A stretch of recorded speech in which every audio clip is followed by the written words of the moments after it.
Hi hello welcome to జాట్ TV. అందుకు చంద్రబాబే బాధ్యతుడు. ఏపీ సీఎం వ్యాఖ్యలపై అంబటి కౌంటర్.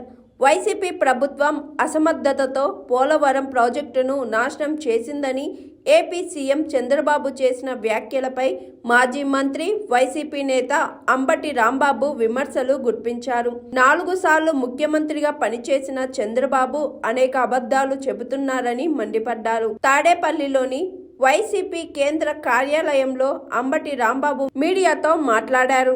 4సారి ముఖ్యమంత్రిగా చేస్తున్నటువంటి వ్యక్తి మాట్లాడిన ప్రతి మాట కూడా అసత్యాలతో కూడుకున్నటువంటి మాటలు మాట్లాడారు.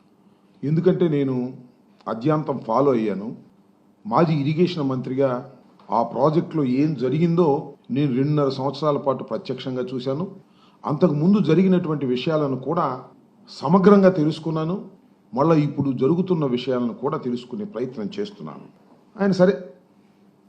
ఆయన ఎప్పుడు చెప్పే మాట ఉంది కదా, ఏది రాష్ట్రం విడిపోయినప్పుడు ఆ 7 తెలంగాణ గ్రామాలని కలిపేంత వరకు నేను ప్రమాణ స్వీకారం చేయనన్నాను, అందువల్లే కలిపారు, అసలు ఈ ప్రాజెక్టు నేనే తీసుకొచ్చాను, భూమార్గం పట్టించాను, అసలు రాజశేఖర రెడ్డి గారికి ఏమీ సంబంధం లేదు, దీనివల్ల ఎన్ని ఉపయోగాలు ఉన్నాయి, ఇవన్నీ ఆయనకు సంబంధం లేకపోయినా ఇది డాక్టర్ వైఎస్ రాజశేఖర రెడ్డి గారు కలలు గని దాన్ని ప్రారంభించినటువంటి వ్యక్తి రాజశేఖర రెడ్డి గారు లేరు కాబట్టి ఆయన దాన్ని ఓన్ చేసుకున్నట్టు, ఆయన చేస్తున్నట్టు ఇలాంటి కథలన్నీ కాళ్ళు చెప్పారు. అది ఎప్పుడు చెబుతూనే ఉంటాడు, ఆయన పురాణం అంతా చెప్తూనే ఉంటాడు, దాన్ని ప్రజలు వింటూనే ఉంటారు, నమ్మరు, అది వేరే అంశం.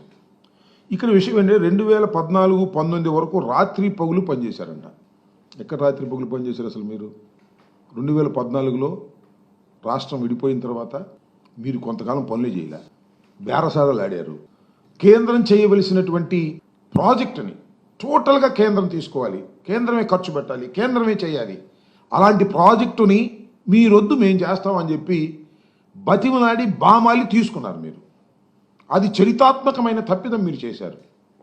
పైగా 16లో తీసుకుంటూ 13-14 రేట్లతో మేము పూర్తి చేస్తామనేటువంటి మాటతో మీరు తీసుకుని పెద్ద తప్పిదం చేసినటువంటి వ్యక్తులు మీరు, నారా చంద్రబాబు నాయుడు గారు. అదేమంటే స్పిల్ గేట్లు మేమే అమర్చామని చెప్పారు. స్పిల్వే గేట్లు ఉంటాయి కదా, ఆ గేట్లు మేమే అమర్చామని చెప్పారు. నవ్విపోతారు. ఎందుకు ఇంత పశ్చిమాబద్ధం ఆడుతున్నారు? అసలు స్పిల్వేనే మొత్తం పూర్తి చేయలేదు మీరు. గేట్ల సంగతి దేవుడు ఎరుగు. స్పిల్వే టాప్ అసలు పూర్తి కాల, పునాదులు కొద్దిగా పైకి వచ్చింది.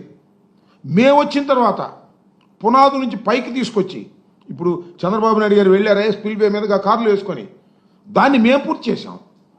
స్పిల్వే గేట్లు మేము అమర్చాం. వైఎస్ఆర్ కాంగ్రెస్ పార్టీ అధికారంలోకి వచ్చిన తర్వాత అమర్చాం. కానీ చంద్రబాబు నాయుడు గారు ఏంటంటే స్పిల్వే కొద్దిగా పైకి లేవగానే పెద్ద రేకు తీసుకొచ్చి అక్కడ పెట్టి భజన చేశారు. ఎందుకు ఇంత పచ్చి అబద్ధాలు ఆడుతున్నారు? అంటే మీకు మీడియా బలం ఉందని, మీకు చెప్పేటటువంటి ఛానల్స్ ఉన్నాయని, రాసేటటువంటి పత్రికలు ఉన్నాయని పచ్చి అబద్ధాలు చెప్పడానికి are you not feeling shy? మేము చేసిన పనులు మీరు చేసామని చెప్పుకునేటువంటి కార్యక్రమం మీరు ఇవాళ చేస్తున్నారు. అదేమంటే 72% ఉంటాడు. ఎక్కడి నుంచి తీసుకొచ్చాడు లెక్క నాకు అర్థం కాల. 72% పూర్తి చేశాం. 72 కాదు, 50% కూడా మీరు పూర్తి చేయలే. ఇది వాస్తవం. నేను ప్రత్యేకంగా చెప్పాల్సిన అవసరం లేదు. కానీ మొన్న ఈ మధ్యనే ఆయన ప్రభుత్వం వచ్చిన తర్వాతే నిపుణుల కమిటీ వచ్చి వెళ్ళింది.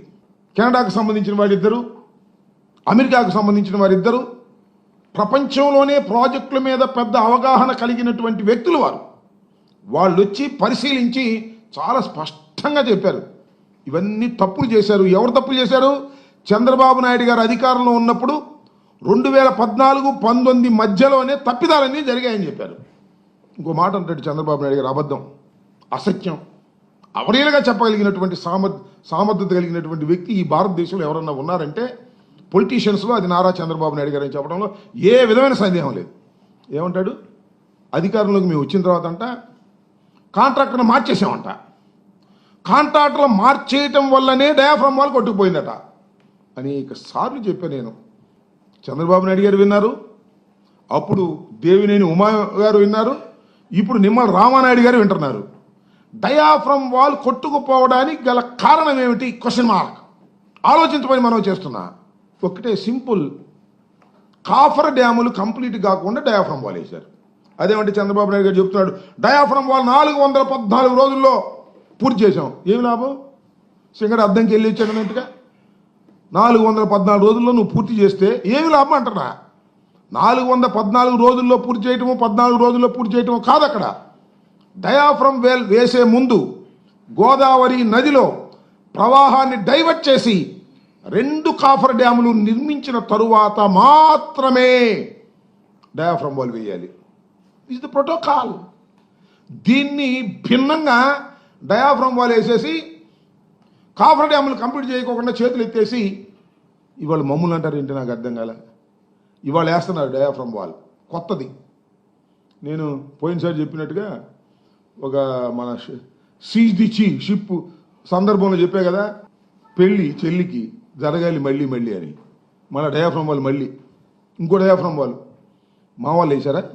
మీ వల్ల, మీ అసమర్థత వల్ల, మీ అవగాహన రాహిత్యం వల్ల, మీ అవినీతి వల్ల మళ్ళా 2వ డయాఫ్రమ్ వాల్ వేయాల్సిన పరిస్థితి వస్తుంది. వాళ్ళ ఎంత డయాఫ్రమ్ వాల్ అది? మళ్ళీ 900 కోట్ల రూపాయలు డయాఫ్రమ్ వాల్ మళ్ళా ఖర్చు పెట్టాల్సినటువంటి పరిస్థితి అక్కడ ఏర్పడతా ఉంది. దీనికి కారణం ఎవరు?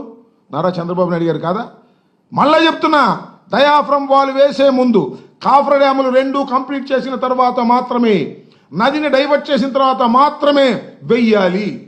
వేయలే, వేశారు. మేము వచ్చామంట, కొట్టుకుపోయిందంట. మొన్న ఆ కెనడా నుంచి, అమెరికా నుంచి వచ్చిన 4 నిపుణులు చెప్పారు, అసలు తెలుగుదేశం పార్టీ అధికారంలో ఉన్నప్పుడు వరదలోనే ప్రారంభమైంది దెబ్బతింటామని. డయాఫ్రమ్ వాల్ దెబ్బతింటాం ఆ రోజునే ప్రారంభమైంది, మేము వచ్చిన తర్వాత కాదు అని వాళ్ళు చాలా స్పష్టంగా చెప్పారు. ఒకసారి చదువుకోమని మనం చేస్తున్నాం. ఈ విధంగా అన్ని పచ్చి అబద్ధాలు ఆడేటటువంటి ప్రయత్నం ఇవాళ చంద్రబాబు నాయుడు గారు చెప్పడం చాలా దురదృష్టం.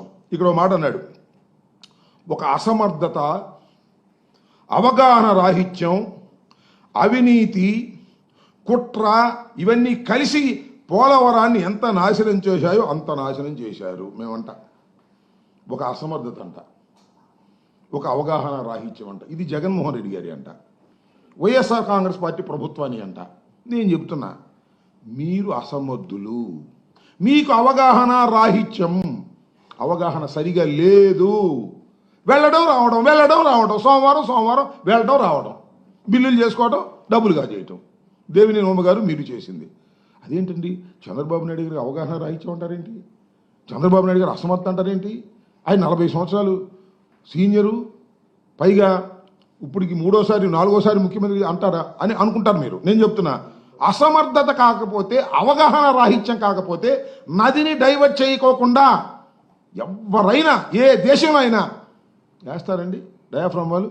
మన దేశంలో కాబట్టి సరిపోయింది, కానీ ఇలాగే ఇంకొక దేశంలో ఎక్కడ జరిగితే ఈ నష్టానికి ప్రాసిక్యూట్ చేస్తారు, ఉరి కూడా వేస్తారని మనం చేస్తున్నాం.